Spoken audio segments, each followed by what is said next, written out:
लगाओ एरोमेटिसिटी।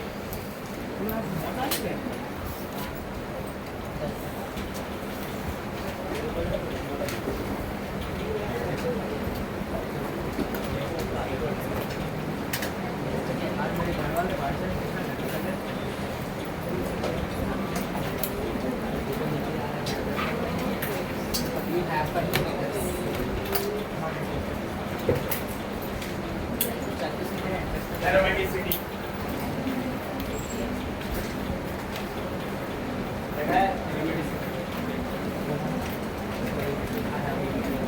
देखो, आज से 50 साल पहले जो पूछता कि what is mean bye aromaticity. देखो एरोमेटिसिटी ये दोनों एक ही टर्म है, ऐसा नहीं लगे कि कोई एरोमेटिक अलग है एरोमेटिसिटी अलग है।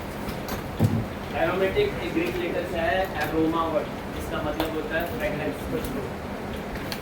लेकिन ऐसे बहुत सारे कंपाउंड पहले ऐसा माना जाता था 50 साल पहले कि अगर किसी कंपाउंड से अच्छी खुशबू आ रही है तो एरोमेटिक। लेकिन बाद में आप लोगों को पता चला कि इंसानों से भी अच्छी खुशबू आने लगी, तो अभी इंसान तो एरोमेटिक नहीं है। तो इसका मतलब है कि एरोमेटिसिटी में प्रॉपर डेफिनेशन की रिक्वायरमेंट पड़ी, तो इसीलिए हम लोगों ने एरोमेटिक का एक प्रॉपर डेफिनेशन निकाला। और वो डेफिनेशन क्या है, मैं जो डेफिनेशन दे रहा हूँ अगर कोई कंपाउंड इस डेफिनेशन को फॉलो करेगा तो ही वो एरोमेटिक है, अदरवाइज वो एरोमेटिक नहीं है। ज़्यादा दिमाग नहीं लगाने का, अगर वो एरोमेटिक नहीं है तो क्या सर वो नॉन एरोमेटिक है, मैंने ऐसा नहीं बोला। मैंने सिर्फ इतना बोला कि वो कंपाउंड एरोमेटिक नहीं है। सबसे पहला, अगर किसी कंपाउंड को एरोमेटिक होना है तो it required how much 4 criteria, उसको 4 क्राइटेरिया फॉलो एनी हाउ करना है। सबसे पहला, कंपाउंड शुड बी साइक्लिक। अगर कंपाउंड साइक्लिक नहीं है तो वो एरोमेटिक होगा ही। तो पहला क्राइटेरिया क्या है, compound should be cyclic. Number 2, compound should have planarity. Compound के पास प्लेनारिटी होनी चाहिए। अब प्लेनारिटी का मतलब क्या, उसके अंदर sp2 हाइब्रिडाइजेशन होना चाहिए, क्योंकि जिस कंपाउंड का हाइब्रिडाइजेशन sp2 होगा उसी की ज्योमेट्री प्लेनार होगी। सामने पढ़ा था कहाँ पे, केमिकल बॉडी, बराबर है। और तीसरा, the compound should have delocalization of electrons। delocalization of electrons हम लोगों ने पढ़ा था, लोकलाइज और डिलोकलाइज। आसान भाषा में डाउट के लेवल में उसमें क्या होना चाहिए, रेजोनेंस होना चाहिए। अगर कोई कंपाउंड इस 3 क्राइटेरिया को फॉलो करता है तो 60 to 70% चांसेस है कि वो एरोमेटिक होगा। लेकिन चौथा रूल कहता है अकेल्स रूल। कौन सा रूल, अकेल्स रूल। अब what is mean by Huckel's rule, इसको होकेल पढ़ो, हकेल पढ़ो, व्हाटएवर इट्स योर चॉइस। इसने फर्स्ट टाइम ये चारों क्राइटेरिया दिया था, इसीलिए इसके ऑनर में हम लोग अकेल्स रूल बोलते हैं। और ये होता है 4n+2 पाई इलेक्ट्रॉन। क्या बोला मैंने, 4n+2 pi electron, where n is any positive integer like 0, 1, 2, 3, ... etc. अगर कंपाउंड साइक्लिक है, कंपाउंड प्लेनार है, कंपाउंड में रेजोनेंस है और कंपाउंड अकेल्स रूल को फॉलो करता है, आप यकीन मानो 100% नहीं 200% वो एरोमेटिक होगा। अब सवाल है कैसे।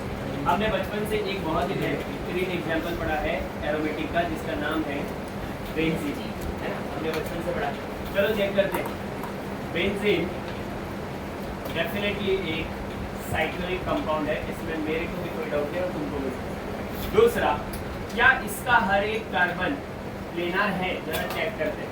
तो देखो ये एक कार्बन हो गया, ये एक कार्बन हो गया, ये एक कार्बन हो गया, ये एक कार्बन हो गया, ये एक कार्बन हो गया, ये एक कार्बन हो गया।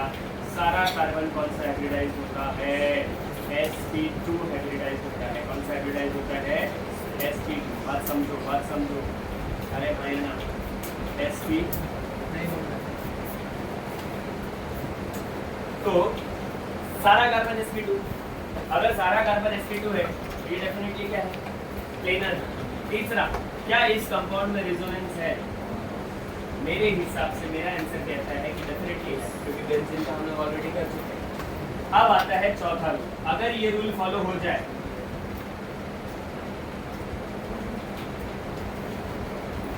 तो सिंपल है, लेकिन नहीं हुआ तो फिर दिक्कत है। तो हकेल्स रूल क्या है, हकेल्स रूल है 4n+2 पाई। अब जरा ध्यान दे, रूल लगाते कैसे, बहुत फोकस कर, बहुत ध्यान से। मुझे कोई बताएगा इसके अंदर पाई बॉन्ड कितने हैं? समझ? तो पाई इलेक्ट्रॉन कितने हुए? 6। अबे एक बॉन्ड में 2 इलेक्ट्रॉन होते तो 3 में कितने हुए? 6। तो n की ऐसी कोई वैल्यू तो खुद डिसाइड करेगी जिसका सम मारने पे कितना आना चाहिए? 6 आना चाहिए। अब मुझे बताओ वो n की वो वैल्यू कौन सी होगी? 4 into 1 plus 2 पाई इलेक्ट्रॉन कितना आया? 6 पाई इलेक्ट्रॉन। अंदर भी कितना पाई इलेक्ट्रॉन है? 6 पाई इलेक्ट्रॉन। इसीलिए हम लोग इसको कौन सा कंपाउंड मानेंगे? एरोमेटिक। तो अपने को ध्यान रखना है एरोमेटिक होने के लिए minimum criteria compound should be cyclic, planar, resonant and it follow Hawkins and how to follow Hawkins rule फिर से once again tell me ये देखो अंदर कितने बॉन्ड है? ट्रिपल डबल 3 हाँ बोला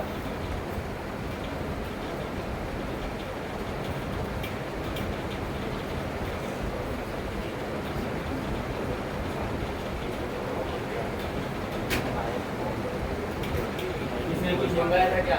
इसको हवलदार को भेजा था विवेक को जल्दी जा रहे भाई ओ देखो ध्यान देना बैठ ये तुमको कोई दिक्कत नहीं इधर होगा।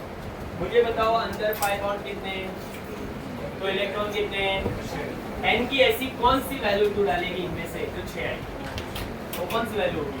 1 आंसर आ गया 6 इधर भी 6 इधर भी 6 मतलब ये हॉकिंस को फॉलो कर रहा है। हॉकिंस को फॉलो कर रहा है मतलब ये क्या है? No sir aromatic. एक शॉर्टकट भी मैं तुमको दे दूं पर मेरी बात को ध्यान से सुनो मैं बोल क्या रहा हूँ। n is nothing but the number of ring ऐसा मुझे लगता है।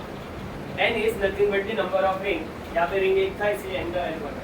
लेकिन this formula is only applicable for the 99% cases और आप जिस एग्जाम के लिए पढ़ रहे हो उसमें ये 99 वाला केस नहीं लगेगा। तो समझ में आ रहा है कि क्या कह रहा हूँ? 99% मैं बोलता हूँ n वही नंबर होगा जो रिंग हो लेकिन एक 0.00 समथिंग मिसिंग हो सकता है। तो प्लीज कंसेप्ट के थ्रू जाओ। नहीं समझ में आता है दिल लगा। अब जैसे मान लो सेकेंड एग्जांपल आ गया मेरे पास। मैंने कुछ ऐसा एक गाउटी एग्जांपल ले लिया। जरा ध्यान दे वेरी गुड मान लेंगे the compound should be cyclic yes और नो।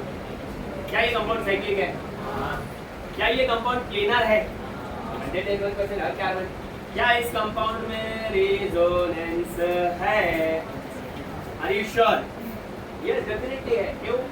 ये इधर जाएगा ये इधर जाएगा ये इधर जाएगा। क्या ये हकील्स रूल को फॉलो करेगा? आओ जरा चेक कर। हकील्स रूल कोई बोलेगा नहीं बीच में। हाँ इसको मैं पूछेगा वही बोलेगा अदरवाइज बीच में बोलेगा नहीं। मुझे बता पाई बॉन्ड कितने? 5। तो इलेक्ट्रॉन कितने हुए? 10। तो n की ऐसी कोई वैल्यू इधर डाल सकते हैं क्या जो 10 आएगा? वो कितना है? 2। नंबर ऑफ रिंग कितना है? 2। इसलिए n का वैल्यू कितना आया? 2। तो ये 4 into 2 plus 2 pi electron that means how much pi electron बेटा? 10 pi electron। अभी waiting by point yes sir बात समझ में आई आपका। चलिए मैं कुछ एग्जांपल देता हूं आप लोग उसको ट्राई करेंगे। बोल बेटा।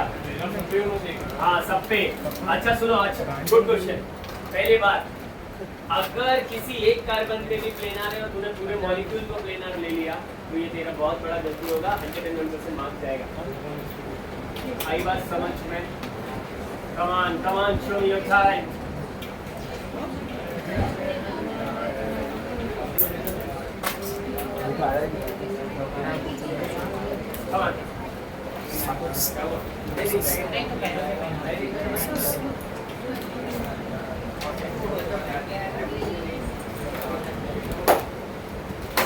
नहीं पढ़ना तुम मैं उसको दोबारा भी करूँगा लेकिन अभी काट दिया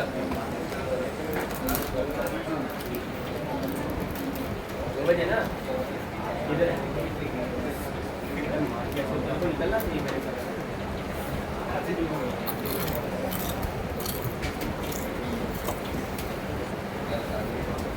मेरी घड़ी की जगह अच्छा उधर घड़ी में टाइम बस 1:05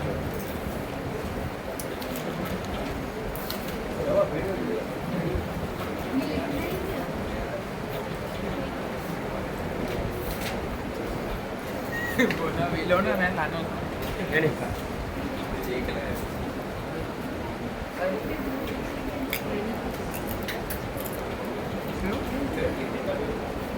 ये